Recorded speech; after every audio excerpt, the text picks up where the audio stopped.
Noong Disyembre 15, 2025, sa press conference na ginanap sa Modest Boxing Gym sa Cagayan de Oro City, kung saan si EMAN Bacosa, 31 taong gulang, acknowledged son ni Manny Pacquiao mula sa relasyon outside marriage na lumaki ng walang financial support or public recognition.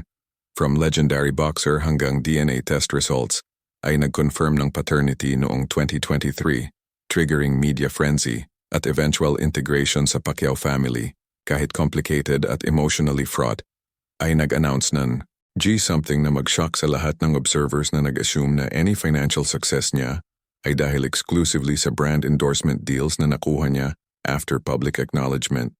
Deals with Jollibee, Swatch, Adidas, Bench, at other major companies worth tens of millions pesos annually na clearly stemmed from marketability ng kanyang compelling underdog narrative kaysa sa any inherent talent or achievement. Pero announcement na ito ay completely different at unexpected. EMAN ay nag-reveal na kakabili niya lang ng 3-bedroom house worth approximately 4 million pesos sa decent neighborhood sa Cagayan de Oro, property na nakuha niya, not through family money from Pacquiao wealth or through brand endorsement earnings na marami ay inassume would be source ng any major purchase, but specifically through earnings from amateur at semi-professional boxing career na almost nobody knew existed kasi hindi niya actively promoted publicly, precisely because ayaw niyang makompare unfavorably. A legendary father na considered one of greatest boxers of all time, with 8 division world championship titles at hundreds of millions dollars earned over decades-long career, at revelation na ito, na EMAN had been quietly training at competing sa boxing since 2020, building respectable amateur record van approximately 23 wins at siyam losses, mostly sa regional circuits sa Mindanao, at occasional national amateur tournaments,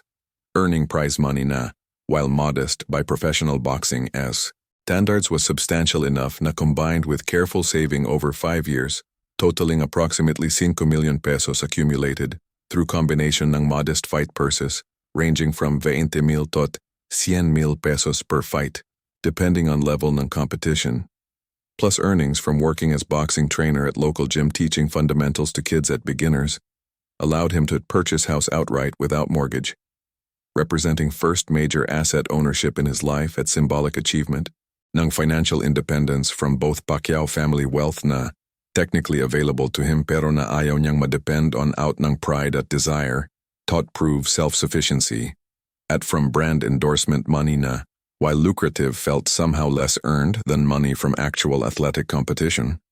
Ito ay revelation na complicated existing public narrative about EMAN bilang primarily beneficiary ng famous surname rather than person with own skills at agency, at na-triggered intense media interest public debate about relationship between inherited privilege, personal achievement, at what constitutes earning success. Pero more importantly, triggered deeply personal family tensions particularly with half-brother Jimuel Pacquiao, na already resentful about EMAN receiving preferential treatment sa some contexts like free bello clinic services, na reacted with passive-aggressive social media posts suggesting EMAN was still ultimately trading on Pacquiao name, even sa boxing, kasi opponents at promoters obviously knew who his father was creating advantages na Jimuel claimed invalidated any claims ng independent achievement. Kumusta mga kaibigan? Bago ako magsimula sa absolutely fascinating at emotionally complex story na ito, tungkol kay EMAN Bacosa. Oo, ang acknowledged son ni Manny Pacquiao from outside marriage, at ang shocking revelation noong Disyembre 2025, na bumili siya ng 4 million peso house sa Cagayan de Oro, using earnings purely from his own boxing career na almost walang nakakaalam. Existed kasi deliberately kept it low profile to avoid comparisons sa legendary father. Earnings na nagtotal approximately 5 million peso is accumulated over 5 years through combination ng fight purses at earnings from coaching boxing sa local gym. Revelation na shocked everyone, kasi most people assumed any financial success niya came exclusively from brand endorsements worth tens of millions na nakuha. After public acknowledgement as Pacquiao's son in 2023, gusto kong malaman kung nasaan kayo nanonood ngayon. Mag-comment kayo below with detailed information. Taga saan ba kayo? Cagayan de Oro kung saan lumaki si Eman at nag-train quietly for years. General Santos kung saan nag-start si Manny, Manila, Cebu, Davao, ibang parts ng Pilipinas, o kaya abroad, Saudi Arabia, Dubai, USA, Canada, UK, Australia, Hong Kong, Singapore, ibang bansa. At critically important, ano perspective ninyo sa debate about inherited privilege versus earned achievement? Kung anak ka ng famous person at successful ka, is that success valid or always tainted by association? Share your thoughts kasi this touches fundamental questions about meritocracy, fairness, family legacy. Ito ay story about pride at proving yourself, about complicated relationship with famous parent, about boxing as path to self-respect, about sibling rivalry at resentment, about what money means psychologically beyond just purchasing power. Subscribe, activate notifications, like, share widely kasi ang story na ito reveals truth na success is never purely individual or purely inherited but complicated combination. Simulan natin. Si EMAN Bacosa ay ipinanganak noong Marso 8, 1994 sa Cagayan de Oro City, second largest city sa Mindanao, na may population ng approximately 700,000, kay Rowena Bacosa, na 24 years old noon, single mother, working as secretary sa small local law firm earning modest salary barely sufficient para sa single parent at infant sa city kung saan cost of living ay lower than Manila, but still required careful budgeting every month para lang makasurvive. Ang biological father ay si Manny Pacquiao, already rising boxing star sa 1994 at age 15, though not yet international phenomenon he would become, na may brief relationship with Rowena during period when complicated ang status niya with Jinky Jamora, na eventually papakasalan niya, but relationship timeline sa mid-1990s was murky with separations at reconciliations. Exact circumstances never publicly clarified by any party involved at remaining source of speculation. Ang undisputed fact ay na si Rowena ay nabuntis, nag-deliver kay Eman, at nag-raise sa kanya essentially alone without financial support o public acknowledgement from Manny for next approximately 30 taon until 2023. Whether alam ba ni Manny ang pregnancy noon, whether nag-attempt ba si Rowena to contact him, whether may agreement about non-involvement, whether nag-exchange ng money privately, lahat nito remained unclear kasi both Rowena at Manny maintained public silence on details beyond vague statements about complicated situation at decisions made that seemed right at time. Lumaki si Eman knowing who his biological father was, sinabi ni Rowena from young age, believing apparently na honesty was bet. Than deception na eventually revealed anyway. But without any relationship with Manny o Pacquiao family, pinanood niya ang father niya becoming national hero, wealthiest athlete sa Philippine history, 8-division world champion, congressman, senator, cultural icon, who brought pride to entire nation, habang si Eman ay lived ordinary lower middle-class life sa Cagayan de Oro attending public schools, wearing hand-me-down clothes, helping mothers stretch limited budget, working part-time jobs as teenager to contribute to household expenses. Psychological impact ng situation na ito. Knowing your father is living legend celebrated by millions but unable to claim him. Watching half-siblings live in luxury sa Forbes Park mansions while you live modestly. Understanding na accident of timing at circumstances made difference between privilege and obscurity. Shaped Eman's personality profoundly. Friends from childhood describe him as unusually serious for his age, sometimes bitter when discussing fairness of family, fiercely independent, not wanting to accept help from anyone, determined to prove na kaya niyang mag-succeed without advantages others had. At 15 years old in 2009, critical moment occurred na would eventually lead to boxing career. Nagwitness si Eman ng incident sa school kung saan classmate was being bullied by older student, physically pushed at verbally mocked. Eman intervened despite being smaller than bully, resulting in brief fight na Eman lost badly. Pinagbugbog siya, got black eye at bloody nose, pero earned respect of bullied classmate at some peers for standing up despite disadvantage. But loss stung psychologically beyond physical pain. Feeling of helplessness, of being overpowered, triggered something. Ayaw kong maramdaman na powerless ever again, he told his mother that evening habang nag-apply si Rowena ng ice sa swollen eye. Gusto kong matuto to defend myself, to be strong enough na hindi ako mabubuli. Rowena, who had limited resources but understood importance of son feeling capable of protecting himself, scraped together approximately 2,000 pesos, significant amount for family budget but manageable sacrifice, to pay for 6 months' memberships a local boxing gym called Mindanao Warriors, operated by former amateur boxer named Carlos Reyes, approximately 45 years old, who ran affordable gym prim, airily serving working-class kids. Si EMAN began training sa Mindanao Warriors gym 3 times weekly, initially just learning fundamentals, how to stand, how to throw basic punches, footwork, defensive movements. Carlos immediately noticed several things about young EMAN. First, unusual focus at discipline for 15-year-old, showing up consistently, following instructions precisely, never complaining about difficulty or pain of training. Second, clear natural athleticism, good hand-eye coordination, decent speed, ability to learn movements quickly. Third, intensity sa sparring that bordered on excessive, fighting with emotional investment that seemed disproportionate to casual gym sparring. Bakit ka nagbo-boxing? Carlos asked after one particularly intense sparring session kung saan EMAN had taken significant punishment, but refused to back down, continuing to press forward aggressively even when outmatched by larger, more experienced sparring partner. EMAN's answer was honest. Gusto kong patunayan something. Ayaw kong maging tao na hindi marunong lumaban para sa sarili. Carlos, who had coached hundreds of young boxers over decades at gym, recognized something familiar. Kid trying to prove something to himself at World, often most motivated type of fighter, because they weren't just fighting opponent in ring but fighting internal demons. Sino ba ang kailangan mong patunayan? He asked gently. EMAN hesitated then. Sarili ko. At tatay ko kahit hindi niya alam na nag-e-exist ako.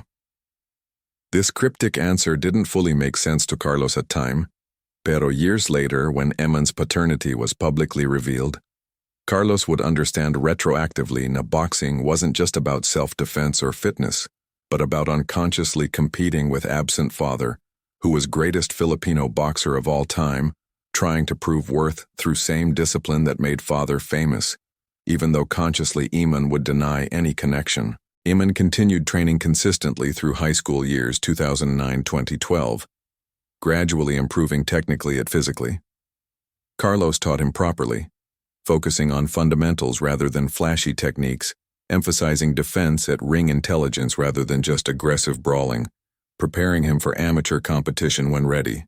By age 17 in 2011, after approximately 2 taon of consistent training, EMAN had first official amateur fight sa local tournament sa Cagayan de Oro, fighting sa light welterweight division, approximately 140 pounds. First fight was against opponent with similar experience level, local kid from another gym.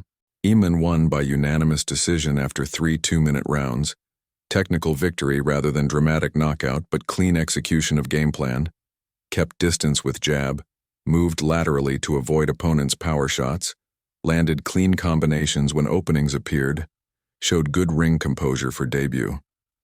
Feeling after winning first fight was intoxicating. Validation of work, proof of capability, sense of achievement that was purely his own, not connected to family name or circumstances of birth. Prize money for winning local amateur tournament was modest, approximately 5,000 pesos for first place, pero significance was beyond money. Kinita ko ito, he told his mother, showing her check. Walang tulong from anyone, walang favors, purely kasi nanalo ako sa laban. Ito ay akin. Rowena, who understood psychological importance beyond actual amount, kept that first check uncashed as memento, even though 5,000 pesos would have been useful for household expenses. Over next several years, 2011-2013, EMAN competed regularly sa amateur circuits sa Mindanao region, building record gradually. Most fights were sa small local shows with minimal prize money, fighting in front of audiences of 100 or few hundred people at most. Unglamorous boxing far from spotlight of professional championship bouts. His record by age 19 in 2013 was approximately 15 wins at anim losses. Respectable but not exceptional. Clearly skilled amateur but not prodigy level. Technical assessment from Carlos at other coaches was that EMAN had solid fundamentals, good work ethic, decent ring IQ, pero lacked exceptional physical gifts. Not exceptionally fast, not exceptional punching power, not exceptional size for division. Na typically separate good amateurs from those who progress to successful professional careers. Magaling kang fighter, Carlos told him honestly in 2013. Pero to be realistic, professional boxing sa highest levels requires either exceptional natural talent or extraordinary dedication over many years. Ideally both. You have dedication, pero talent-wise, you're good, not great. That doesn't mean stop boxing. Means understand limitations and set realistic goals. This honest assessment was difficult to hear, pero EMAN appreciated directness. Part of him felt relief. If he wasn't talented enough to compete professionally at high levels, then he wouldn't be compared unfavorably to father's legendary career, wouldn't face inevitable questions of, why aren't you as good as Manny? But part of him felt disappointed.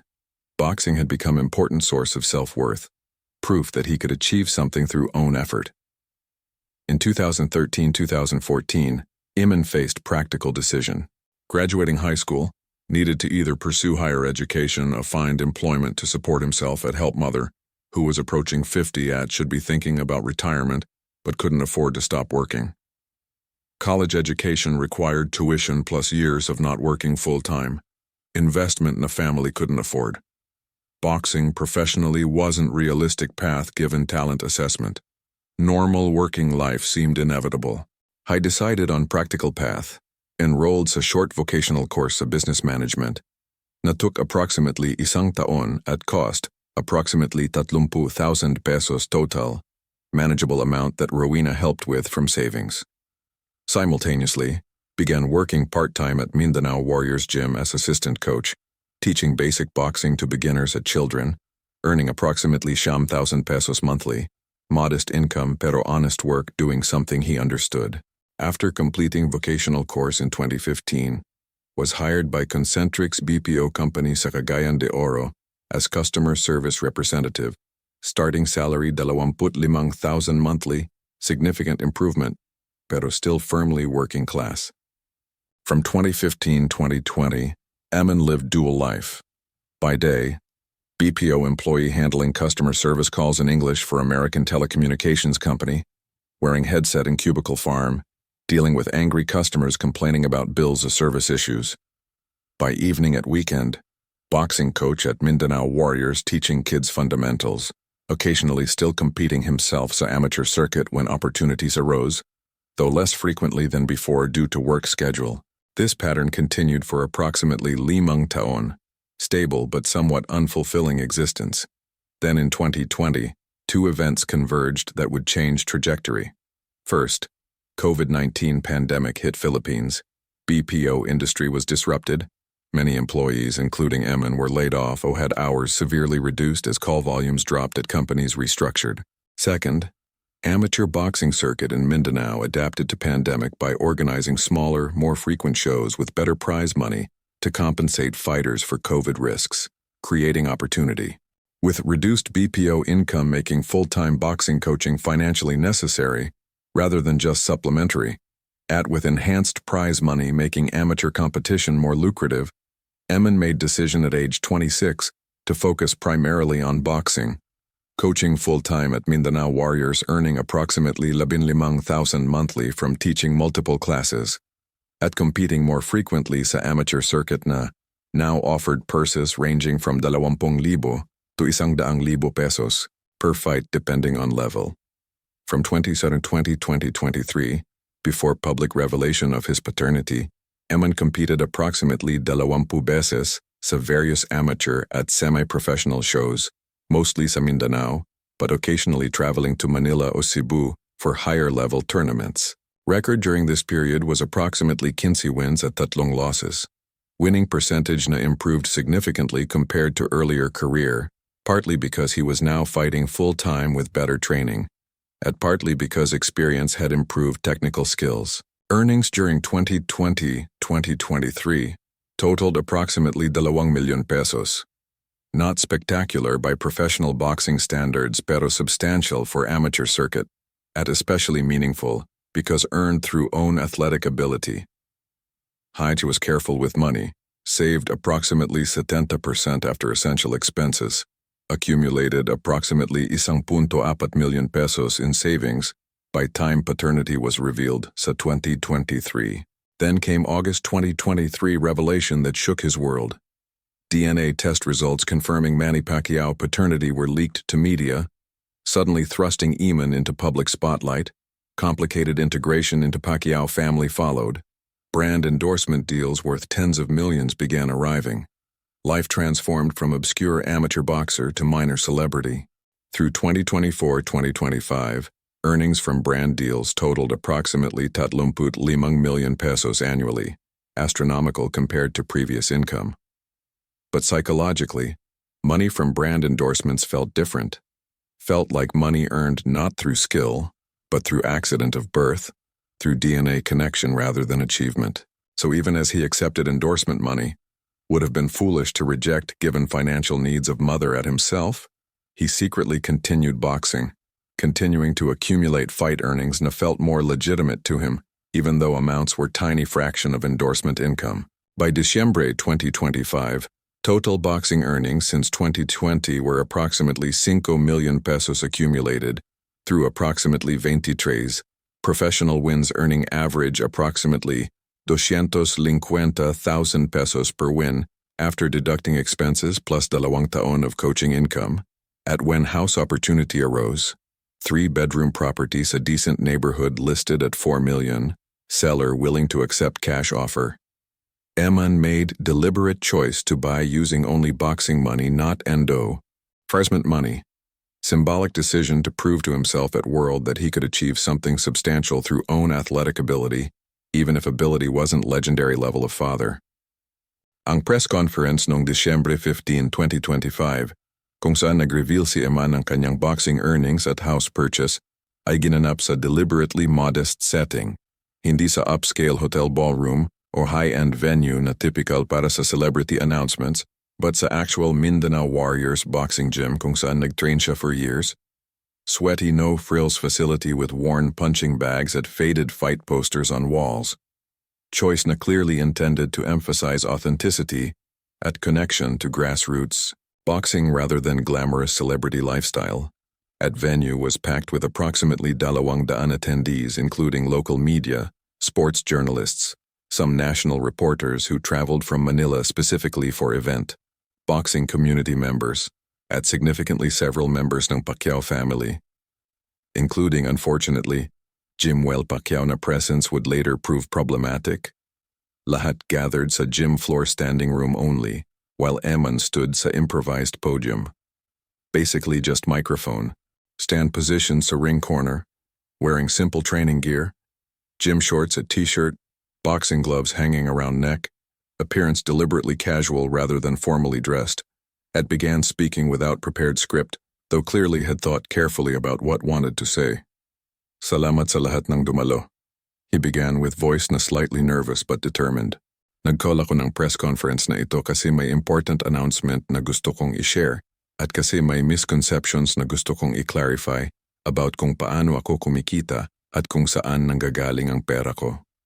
Maraming tao ang nag-assume, which is understandable given circumstances, na any financial success ko is purely dahil sa brand endorsements na nakuha ko after public revelation na ako ay son ni Manny Pacquiao. At totoo na ang endorsement deals na yon, Jollibee, Swatch, Bench, Adidas, others, are worth approximately 35 million pesos annually, life-changing amount na I'm grateful for kahit complicated ang feelings ko about earning money, primarily through DNA connection rather than achievement. Nagpause siya, letting statement sink in. Some journalists scribbled notes, cameras focused on his face capturing emotions playing across features, mix of pride, defensiveness, vulnerability. Pero ang hindi alam ng karamihan, he continued, ay na before at during period ng mga endorsement deals na yan, I've been quietly maintaining boxing career, training seriously, competing regularly sa amateur at semi-professional circuit, earning prize money through actual athletic competition. Since 2020, I've fought approximately 23 professional fights, winning record na 15 wins at 6 losses, competing mostly dito sa Mindanao but also sa Manila at Cebu occasionally, fighting sa light welterweight division. Murmurs spread through crowd. Ito was news to most people. Some sports journalists knew vaguely na EMAN trained casually pero didn't know about competitive career. General public certainly didn't know. At significantly Jimuel Pacquiao standing sa back of crowd, visibly stiffened, expression darkening, clearly bothered by revelation. These fights, EMAN continued, earned prize money ranging from approximately 20,000 to 100,000 pesos per fight, depending on level ng competition. Additionally, I've worked as boxing coach dito sa Mindanao Warriors Gym since 2015, teaching fundamentals to beginners at kids, earning salary from coaching. Combined total of boxing fight purses plus coaching salary over approximately 5 years is approximately 5 million pesos. That's net earnings after deducting training expenses, travel costs, equipment, taxes. Hyde gestured to Carlos Reyes standing beside ring, his longtime coach who nodded confirmation. Coach Carlos can verify every fight, every purse, lahat documented properly. Hindi ito kwentong barbero, ito ay legitimate athletic earnings na documented sa official amateur boxing records maintained by Games and Amusements Board at Philippine Amateur Boxing Association. Now came key part na he'd been building toward. Last week, bumili ako ng house dito sa Cagayan de Oro, 3-bedroom property sa decent neighborhood. Purchase price 4 million pesos. At gusto kong maging absolutely clear, pinili ko ang bahay na yan exclusively using earnings from boxing, fight purses plus coaching salary. Hindi ko ginamit ang kahit piso from endorsement deals para sa purchase. Actually, ang endorsement money is mostly pa sa separate bank account na I've barely touched. Kasi honestly, hindi ko alam kung ano gagawin sa amount na yon, at psychologically, hindi ko feel na truly earned ko yon. Cameras flashed intensely. Journalists shouted questions pero EMAN raised hand requesting silence para matapos statement. Reason ko for buying house specifically with boxing money instead of endorsement money, kahit logistically would have been much easier to just write check from endorsement account, ay dahil gusto kong patunayan, sa sarili ko more than sa anyone else, na kaya kong achieve something substantial through own athletic ability at hard work, hindi lang through accident ng being Manny Pacquiao's son. Ang boxing earnings na yan, kahit modest compared to what professional champions earn, represents approximately 5 years ng discipline, training, fighting, coaching, actual skill development at athletic achievement. Yan ay genuinely earned sa way that feels real to me. Haj paused, gathering courage para sa next vulnerable part. Alam ko na maraming critics will say na even boxing earnings ko are indirectly because of Pacquiao connection. Opponents at promoters obviously knew sino father ko, maybe gave me opportunities na hindi ko makukuha otherwise, maybe treated fights differently, whatever. At may truth sa yan. I'm not claiming na totally independent ako, pero ang fighting itself, ang actual performance sa ring, ang wins at losses, yan ay based sa my actual skills, hindi sa surname. Kapag nandun ka sa ring at opponent ay sinusubukang suntukin ulo mo, surname doesn't protect you. Kailangan mo actually kaya mag-defend, kaya sumagot, kaya manalo. At ginawa ko yan 23 times successfully enough to earn record na hindi outstanding, pero respectable. Emotional vulnerability sa voice was clearly genuine, affecting some listeners na started seeing him not as privileged celebrity, pero as person struggling with complicated legacy. Pero hindi lahat ng reactions were sympathetic. From back of crowd, Jimuel Pacquiao's voice cut through. Convenient timing para sa announcement na to, Kuya EMAN. Right when people are questioning kung deserve mo ba ang attention at opportunities na nakukuha mo. Suddenly may boxing career na walang nakakaalam for years? At buying house para prove independence pero using ring career na only possible dahil sa Pacquiao name opening doors sa promoters? Tension immediately spiked sa room. EMAN looked directly at Jimuel, expression hardening. Jimuel, hindi ko ini-invite specifically kasi alam kong may issues ka about situation ko. Pero since nandito ka at nag-raise ng point publicly, Let me address directly. First, boxing career ko started noong 2009, approximately 14 years ago, way before public revelation ng paternity. That's 2 taon before you even started trying entertainment career na, by the way, only possible dahil ikaw ay lumaki bilang acknowledged Pacquiao son na may connections at resources from birth. Second, kept it quiet specifically to avoid exactly this kind ng accusation na ginagamit ko Pacquiao name. Preferred mag-compete anonymously or semi-anonymously para achievement ay based purely sa performance. Third, yes, obviously, Pacquiao connection gives advantages to life generally. Pero sa actual boxing ring, advantages mean nothing if you can't fight. Jimuel started to respond pero EMAN continued, voice rising slightly. At before you judge about using inherited advantages, tingnan mo sarili mo critically. Every opportunity you've gotten, music career, endorsements, access to producers, yan directly dahil sa growing up as acknowledged Pacquiao son with every advantage. At least I spent 23 years proving kaya kong kumayod independently before any public recognition. So please, spare me ang moral superiority about earning things. This direct public confrontation between half-brothers shocked attendees. Some journalists practically salivated at emerging family drama. This was gold para sa headlines. Others felt uncomfortable witnessing family tension play out publicly. Carlos Reyes stepped forward attempting to mediate. Mga bata, this isn't venue para sa family arguments. EMAN called conference para mag-announce achievement, hindi para mag-away with kamag-anak. Pero damage was done. What should have been moment ng personal triumph for EMAN announcing house purchase earned through boxing was now overshadowed by family drama. At media coverage following days would focus heavily on Jimuel EMAN tension rather than actual boxing achievement, precisely opposite ng what EMAN had hoped for. Sa mga araw immediately following December 15th press conference, media coverage ng EMAN's announcement about boxing earnings at house purchase ay predictably focused less on actual athletic achievement, at more on sensational family drama angle, with headlines like, Pacquiao brothers clash publicly.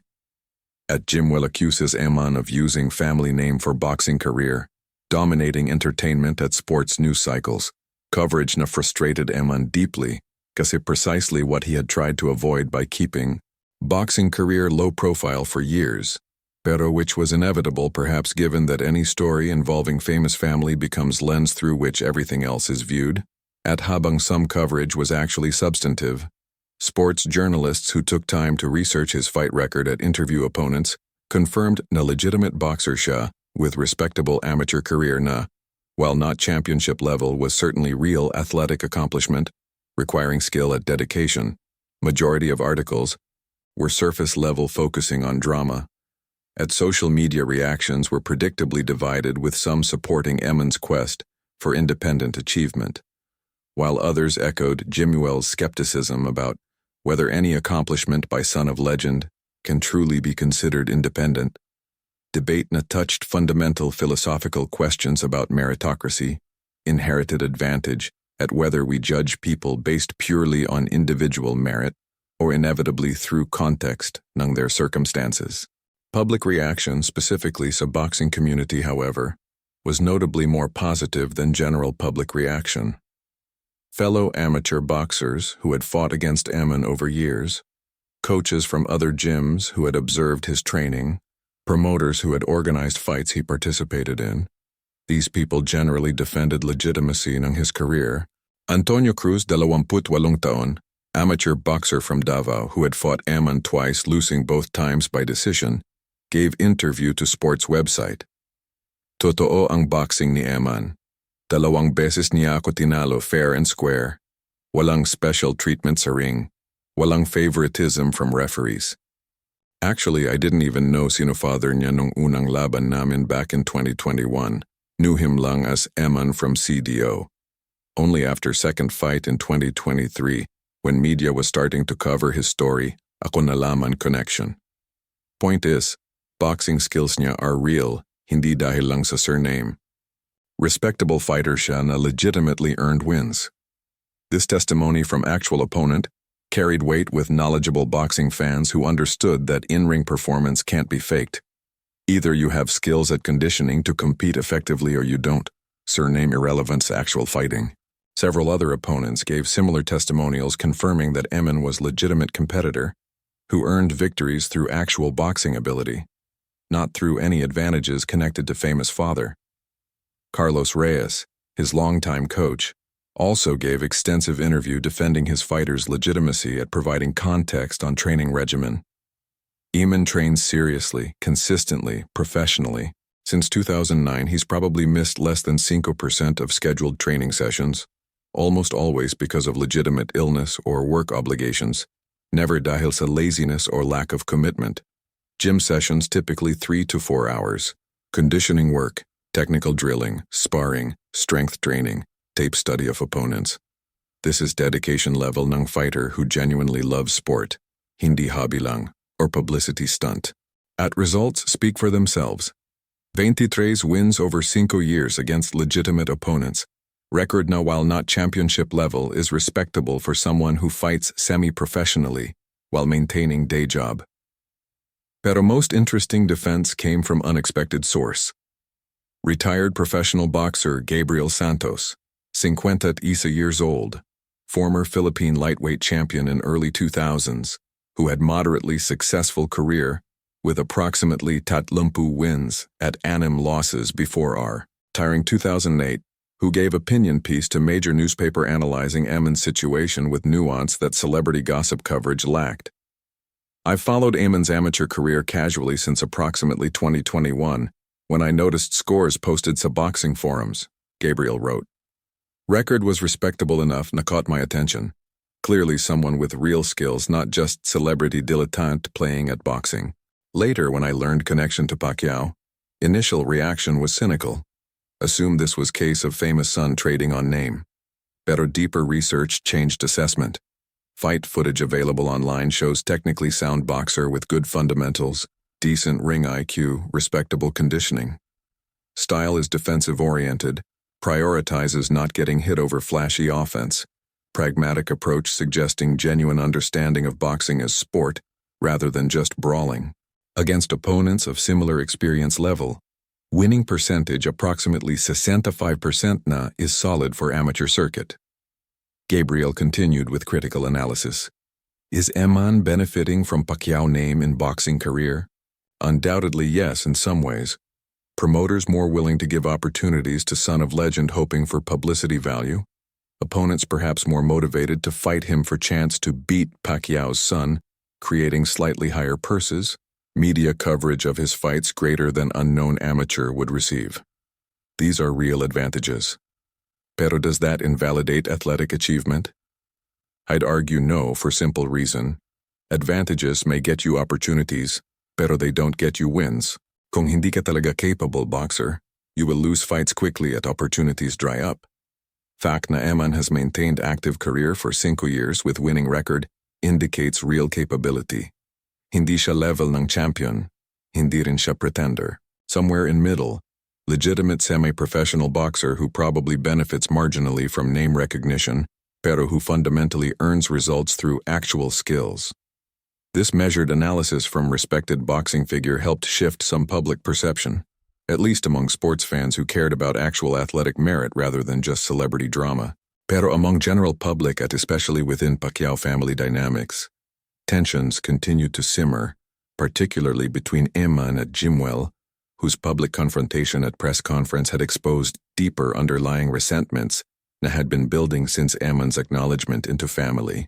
Sa private family gathering approximately 1 week after press conference, arranged by Jinky Pacquiao attempting to mediate growing rift between her biological son Jimuel and husband's acknowledged illegitimate son EMAN, atmosphere was tense from moment participants arrived at Pacquiao family home sa Forbes Park, Manila. Present were Manny at Jinky, Jimuel, EMAN, na reluctantly attended knowing he'd be outnumbered, at Princess at Queenie, observing quietly na unclear kung whose side they were on. Manny opened discussion attempting conciliatory tone. We're family. May disagreements pero dapat resolve privately hindi sa media. Both Jimuel at EMAN have valid feelings about complicated situation. Pero Jimuel immediately pushed back, clearly having prepared points he wanted to make. Valid feelings? Dad, seryoso ka ba? Si EMAN holds press conference specifically to embarrass family by implying na we don't acknowledge his independent achievements. Makes public statement na endorsement money feels unearned, implicitly criticizing rest of us who accept endorsements. Then has audacity to lecture me about using Pacquiao advantages when he literally bought house using boxing career na only exists dahil promoters wanted Pacquiao connection. Tapos pag sumagot ako honestly sa press conference, ako pa ang masama. EMAN responded with controlled anger. Jimuel, you're deliberately misrepresenting what I said. Hindi ako nag-imply na family doesn't acknowledge achievements. Sinabi ko specifically na society generally doesn't see me as independent achiever, which is true based on media coverage na laging emphasizes Pacquiao's son angle. At hindi ko sinabi na endorsement money is unearned sa moral sense.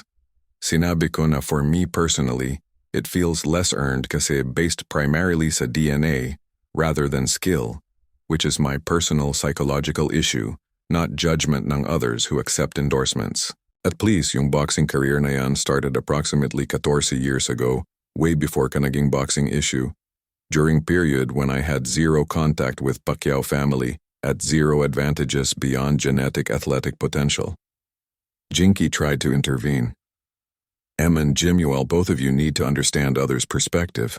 Jimuel, you grew up with pressures ng being acknowledged Pacquiao son, always compared to legendary father, struggling to establish own identity beyond surname. That's real struggle. EMAN, you grew up knowing father is legend pero unable to claim connection, watching half-siblings enjoy advantages you lacked, struggling with rejection. Also, real struggle. Different struggles doesn't mean one invalidates other. Pero Jimuel wasn't accepting equivalence. Mom, hindi pareho ang struggles. I at least had material security, sure. Pero emotional pressure ng living up to Pacquiao name from birth, ng every achievement being dismissed as resultado ng privilege, ng constantly being compared unfavorably to dad's success. That's psychological torture na EMAN didn't experience kasi he was anonymous. Ngayon, suddenly gusto niya both worlds. Wants benefits ng Pacquiao connection through endorsements, pero also wants credit for being independent through boxing, na conveniently uses same surname for publicity. Can't have both. This attack struck nerve kasi had element of truth. EMAN was indeed trying to have it both ways, accepting endorsement money while claiming independence through boxing. EMAN paused before responding, clearly trying to find honest answer rather than defensive deflection. You're right na there's contradiction. I'm trying to navigate impossible situation. Reject advantages entirely yet suffer financially unnecessary when family connection exists. Or accept advantages at lose claim to independent achievement. So I'm attempting middle path. Accept endorsement money kasi pragmatically needed at available, pero also maintain boxing career na feels more genuine achievement para sa self-respect. Maybe that's hypocritical, hindi ko sure. Pero it's honest attempt to balance competing needs, financial stability at psychological need para sa earned accomplishment. This admission of uncertainty rather than defensive justification seemed to slightly deflate Jimuel's anger. Princess, who had been quiet, spoke. Kuya Jimuel, Kuya EMAN, both of you are struggling with same core issue. How to establish identity separate from dad's overwhelming legacy. You're approaching differently, pero fundamental problem is same. Maybe instead of fighting each other, recognize shared struggle. This intervention from younger sister offered potential path toward understanding. Pero whether brothers could actually move beyond resentment toward empathy remained deeply uncertain. Durante mga buwan pagkatapos ng tense family meeting sa Forbes Park, na nag-attempt pero ultimately failed, na fully resolved tensions between Jimuel at EMAN, kasi deep-seated resentments built over years of complicated family dynamics couldn't be dissolved through single conversation no matter how honest. Ang public narrative about EMAN's boxing career at house purchase evolved in unexpected directions na revealed broader truths about how Filipino society views success, inheritance, at relationship, between privilege at merit, at significantly how these views differed dramatically between different demographic groups, creating fractured understanding ng same events, depending on perspective ng observer.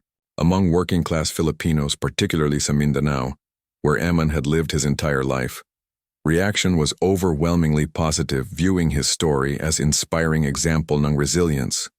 Social media posts from ordinary people working similar BPO jobs or service industry positions expressed admiration that someone from humble background managed to save approximately 5 million pesos through combination ng athletic competition at discipline saving. Impressive feat, regardless ng famous surname K, as most people earning similar salaries couldn't accumulate that amount, given cost of living at family obligations. Representative comment from Facebook post by user identifying as construction worker from Davao, read, "EMAN's story gives hope sa lahat ng amin na galing sa poor families. Showed na kahit wala kang connections or privilege from birth, through hard work at discipline, pwede ka mag-save enough to buy house. Yung tatay niya ay legend pero si EMAN built his own path. Respeto."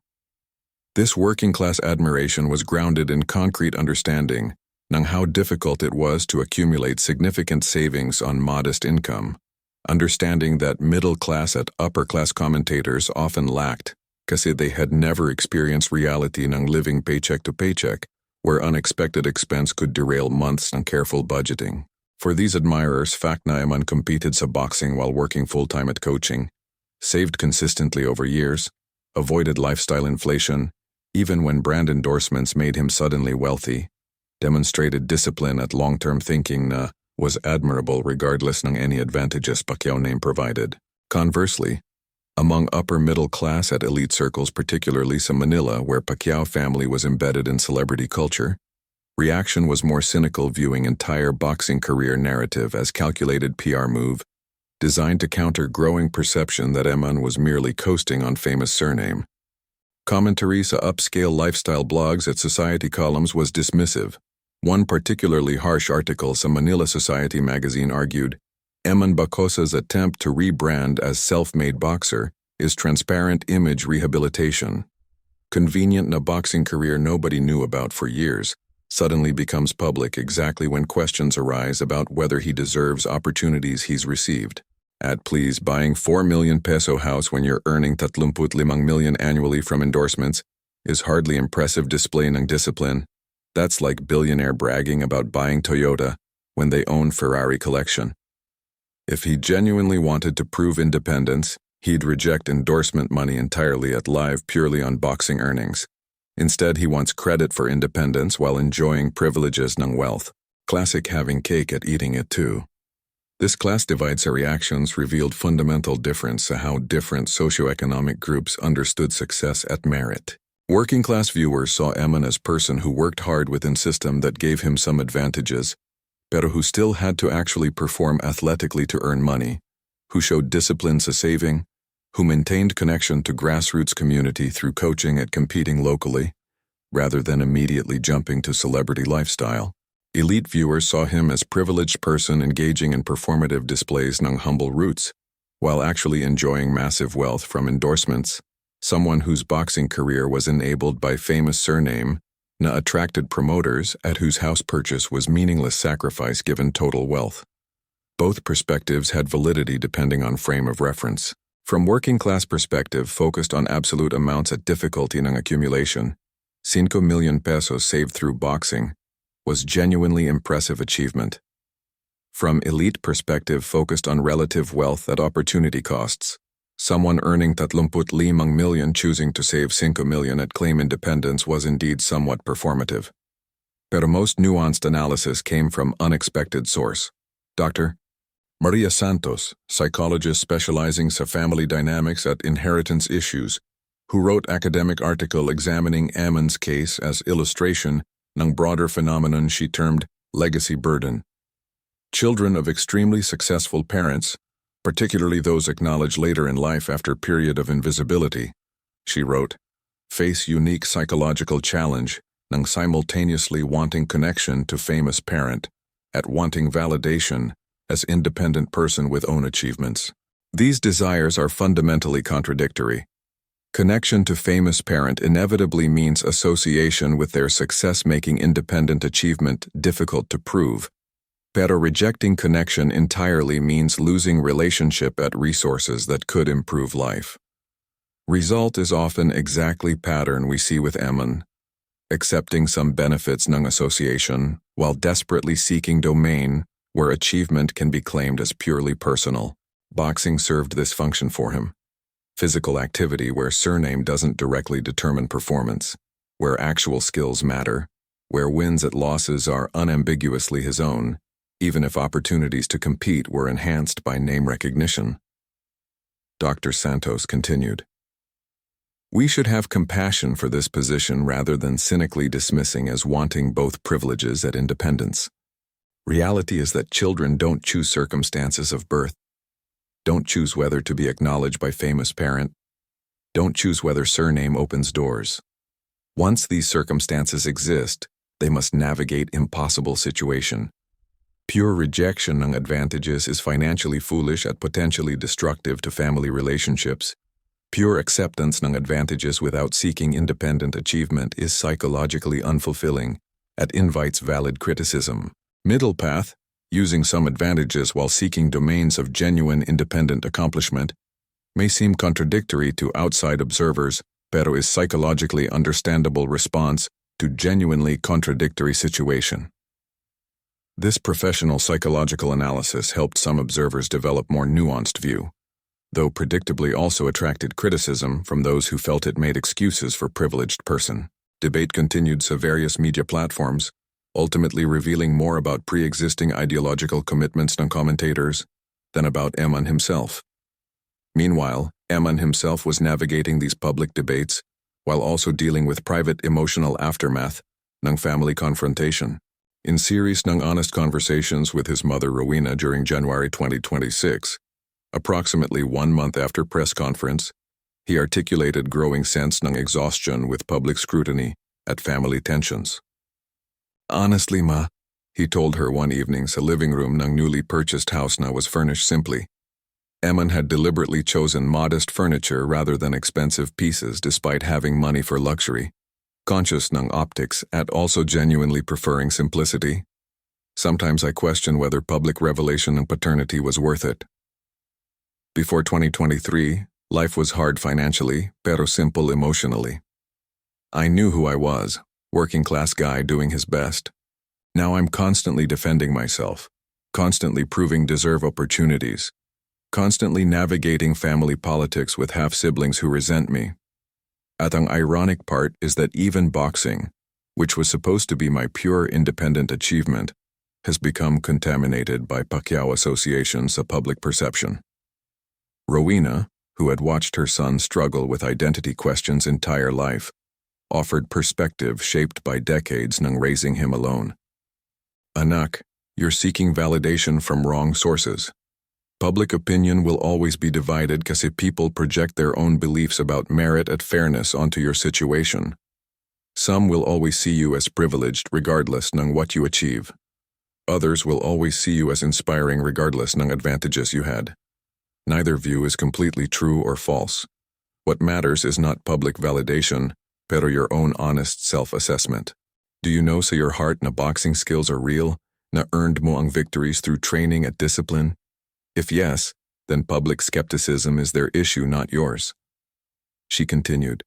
At regarding family tensions with Jimuel, understand na his resentment is not really about you personally, pero about his own struggles with identity at feeling overshadowed. He grew up with every material advantage, pero also crushing pressure ng being Pacquiao's acknowledged son from birth. You grew up without advantages pero also without pressure. Both situations have costs. His anger towards you is displaced anger about his own situation. Doesn't make it right, pero understanding motivation helps. This maternal wisdom helped EMAN develop more compassionate view ng Jimuel, even while maintaining boundaries about not accepting unfair criticism. He decided to reach out privately to half-brother, attempt at reconciliation without media present, reaching out through text message. Jimuel, I know public confrontation at press conference was uncomfortable for both of us. Would you be willing to meet privately, just the two of us, to talk honestly without audience? No press, no family mediating, just brothers trying to understand each other. My treat for coffee. Let me know. Response came approximately 3 araw later, briefer than Eman hoped pero not rejecting. Maybe. Give me time to think about it. Still processing a lot of complicated feelings. Not ready yet, pero not saying never. This lukewarm response was disappointing, pero also realistic. Years ng accumulated resentment couldn't be resolved through single coffee meeting. At fact that Jimuel left door open rather than slamming it shut was arguably progress. Meanwhile, practical question arose about what to do next with boxing career, now that it had become public knowledge. Carlos Reyes approached Eman with opportunity. Promoter interested sa organizing higher-profile fight card sa Manila, featuring Eman as main event against respectable opponent, fight that would pay approximately 200,000 pesos, significantly more than usual amateur purses, pero which would also attract massive media attention given Eman's now public profile. This is chance to prove yourself sa bigger stage, Carlos argued. But also know na scrutiny will be intense. Every punch, every round will be analyzed through lens ng, is he really good or just trading on name? Ready ka ba for that pressure? Eman thought carefully before answering. Part of him wanted to accept. Opportunity to compete at higher level was exciting. Chance to prove skeptics wrong was tempting. Pero part of him recognized that boxing had served its psychological purpose ng proving to himself na may legitimate skills. At that, continuing to pursue it, publicly, might actually undermine original goal ng having private domain of achievement. Let me think about this, he told Carlos. Not saying no, pero need to figure out what I'm really trying to accomplish. If goal is private self-validation, then public spectacle defeats purpose. If goal is public validation, then I'm seeking approval from people who will never give it regardless ng performance. Need clarity on actual motivation before committing. This thoughtful approach, questioning motives rather than reactively pursuing opportunity, represented maturity that came from months ng navigating complicated public attention. Over following weeks ng February 2026, Eman engaged a genuine self-reflection about future direction, conversations with mother, with Carlos, with few close friends who knew him before fame, gradually reaching conclusions about what mattered most. First conclusion. Boxing had served vital purpose ng proving to himself na capable ng athletic achievement independent ng surname. That purpose was accomplished regardless ng public opinion. I know sa sarili ko na I can fight, he told Carlos sa final decision meeting. 23 wins against legitimate opponents proves that to me. Public skeptics who say victories were only because ng name, they didn't have to step sa ring, didn't have to take punches, didn't have to train for years. Their opinion is irrelevant to my self-knowledge, so continuing to box primarily to prove them wrong is seeking validation from people whose validation I don't actually need. Second conclusion. Coaching boxing was more fulfilling at sustainable long-term than competing. Teaching kids fundamentals, watching them develop confidence through training, creating positive environment at gym, that brings genuine satisfaction na competing never quite did. Competition was always partially about proving something to absent father, or to myself or to public. Coaching is purely about helping others, which feels cleaner psychologically. Third conclusion. Wealth from endorsements, while uncomfortable in some ways, provided platform for meaningful impact that would be foolish to waste through excessive pride. I have approximately 35 million pesos annually that I initially felt guilty about kasi felt unearned. Pero reality is that money exists, I have access to it, and I can use it for purposes beyond personal consumption. Instead ng feeling guilty, use it strategically. Invest sa boxing gym facility so Carlos can expand programs for underprivileged kids, fund scholarships for young boxers who have talent, pero lack resources, support mother comfortably sa retirement, create something lasting rather than just consuming wealth. These conclusions led to specific decisions announced publicly in March 2026, approximately 3 buwan after original press conference. Eman declared retirement from competitive boxing at age 31, with final record ng 23 wins at 6 losses. Respectable but not legendary record that he was at peace with. Simultaneously announced partnership with Carlos Reyes to establish Mindanao Warriors Boxing Foundation. non-profit organization funded primarily through EMAN's endorsement money that would provide free boxing training, equipment, at competitive opportunities for underprivileged youth throughout Mindanao region, with explicit mission ng developing not just athletic skills, pero also discipline, confidence, at character through boxing education. My boxing career gave me exactly what I needed. Proof to myself na I could achieve something through own effort. EMAN stated sa press release. Now want to help other young people from working class backgrounds access same opportunities for development through boxing. Foundation will cover costs that typically prevent talented kids from poor families from pursuing sports seriously: equipment, gym fees, coaching, travel to competitions, medical support. Goal is not necessarily to create champions, though if that happens, great, pero to use boxing as tool for personal development and social mobility for kids who face similar challenges I faced growing up. Initial foundation budget was approximately 2 million pesos annually, funded entirely from EMAN's endorsement income, amount that would provide comprehensive support for approximately 200 young boxers throughout Mindanao at various levels. Carlos would serve as technical director overseeing coaching standards at competitive program development, while EMAN would serve as foundation president at primary fundraiser. Public reaction to foundation announcement was notably more positive than reaction to boxing career revelation had been. Even skeptics who questioned EMAN's motives regarding personal achievement generally approved ng using wealth to help underprivileged youth. Jimuel significantly posted supportive message on social media. Proud ng Kuya EMAN for establishing foundation to help young boxers. This is meaningful use ng platform at resources. Respeto.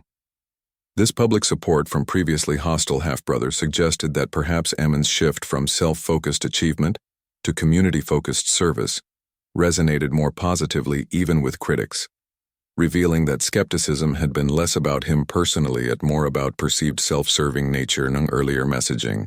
By focusing outward on helping others rather than inward on validating himself, EMAN found more authentic path forward that aligned with values while also reducing family tensions.